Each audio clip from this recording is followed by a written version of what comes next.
EVGA GeForce RTX 2080 Super Black Opinion. Late last month, NVIDIA released their GeForce RTX 2080 Super.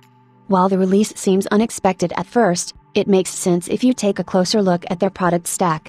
In order to counter AMD's Navi-based Radeon RX 5700 series, NVIDIA released the Super Refresh of Turing, which offers faster variants of the RTX 2060 and RTX 2070. Unlike the original RTX 2070, the RTX 2070 Super is based on the TU104 graphics processor, which is the same chip that powers the RTX 2080 lineup. This jump in performance shrunk the gap between the RTX 2070 and RTX 2080, which makes the original RTX 2080 less attractive to potential buyers, especially at its current price point. That's why NVIDIA is giving the RTX 2080 the +1 treatment, too. The RTX 2080 Super is based on the same TU104 GPU that powers the RTX 2080, but uses all shaders available in the silicon. NVIDIA is also bumping their memory clocks up to 15.5 Gbps, which helps with performance, too. Using the same PCB as the Founders Edition with only tiny changes, the EVGA GeForce RTX 2080 Super Black is a close-to-reference design. EVGA chose not to include an overclock out of the box with their card, which means performance is pretty much identical to that of the FE. At 1440p, the EVGA RTX 2080 Super is 7% faster than the original RTX 2080, which widens the gap to the RTX 2070 Super to 13%, restoring the balance in this market segment. NVIDIA's flagship, the RTX 2080 Ti, is 14% faster than the RTX 2080 Super. AMD's fastest, the now end-of-life Radeon 7, is 16% behind, and the new Navi-based RX 5700 XT is 22% slower, not even close. Performance numbers of the RTX 2080 Super are good. The higher FPS rates definitely help improve the gaming experience at 4K. While not a 4K 60 Max details card, it is good enough for solid 4K gaming with decent frame rates if you are willing to sacrifice some details settings, depending on the game. Its high performance will also help gamers looking to drive a high refresh rate monitor beyond 60Hz on 1440p at the highest details.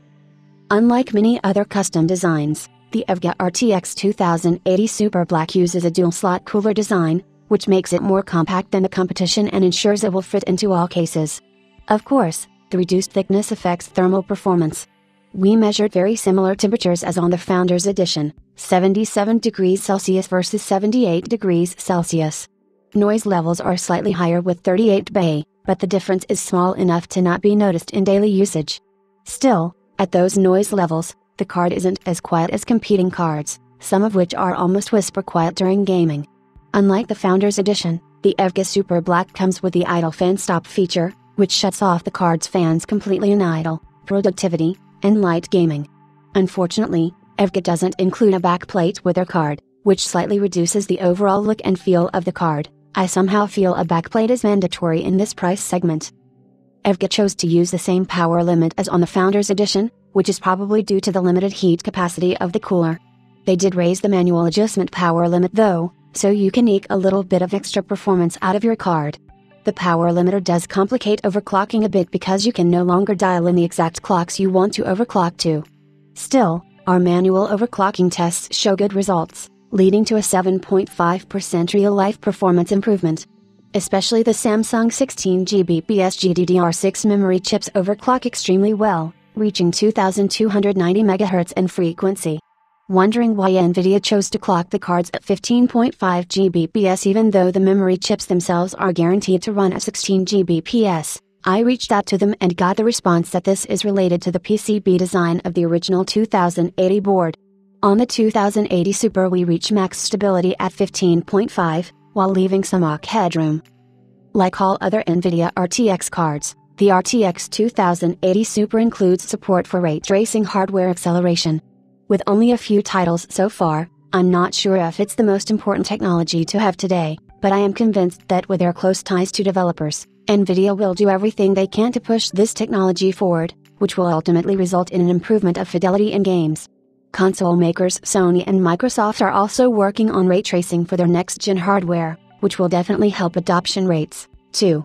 The RTX 2080 Super has additional RT cores and higher performance overall, which will help cushion the performance hit from ray tracing. EVGA is pricing their RTX 2080 Super Black at the same $700 price point as the NVIDIA Founders Edition, which means there's no premium for the added fan's top capability, but you're losing the backplate and the looks of the Founders Edition. Considering that EVGA uses the NVIDIA reference PCB, a slightly cheaper to manufacture cooler and no backplate, I'd think that this card should retail for a price slightly below the Founders Edition, maybe $680. This would certainly attract buyers who don't need all the bells and whistles that other custom designs offer and just want to maximize price, performance. In order to offset the cost a little bit and show off the benefits of their RTX technology, NVIDIA includes a 2-game bundle with all RTX Super cards consisting of Control and Wolfenstein: Youngblood, which both support ray tracing.